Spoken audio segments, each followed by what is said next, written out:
মুহূর্তে আসানসোলের একটি ছবি দেখাবো আপনাদের। সেখানে তীব্র উত্তেজনা ছড়িয়েছে বারাবণীতে।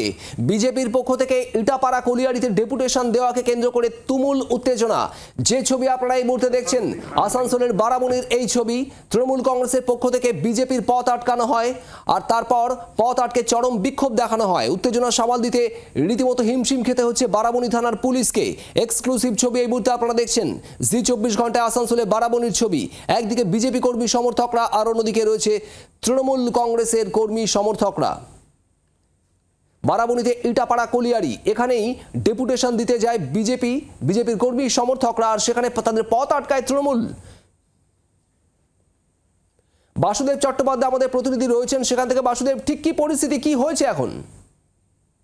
চরম উত্তেজনা। বিজেপি এসেছিল, বিজেপি জেলা সভাপতি দেবতন্ন ভট্টাচার্য, রাজ্য নেতা কৃষ্ণেন্দু মুখার্জি, এরা সবাই এসেছিলেন যে এখানে যে কলিয়ারিটি আছে বেসরকারি কলিয়ারি, সেখানে বেশ কিছু কর্মীদের যাতে নিয়োগ করা হয়, গ্রামের মানুষদের যাতে নিয়োগ করা হয় তার জন্য, এবং যারা এখানে কাজ করে কর্তব্যরত যারা তারা যে সকল ফ্যাসিলিটি পাওয়ার উচিত সেগুলো পাচ্ছে না, এই সমস্ত বিষয় নিয়ে তারা এসেছিল ডেপুটেশন দিতে। কিন্তু যেই ডেপুটেশন দিতে আসে রাস্তার মধ্যে দেখা যায় যে অসংখ্য তৃণমূল কংগ্রেসের কর্মীরা যারা এসে তাদের তৃণমূল কংগ্রেসের ঝান্ডা নিয়ে তারা এসে তাদেরকে পথ আটকায় এবং মধ্যেখানে পড়ে যায় পুলিশ এবং পুলিশের আধিকারিক যারা ছিলেন, পুলিশের কর্মী যারা ছিলেন। ধন্যবাদ তোমায়। বাংলার আওয়াজ, বাঙালির আবেগ, জি 24 ঘন্টা।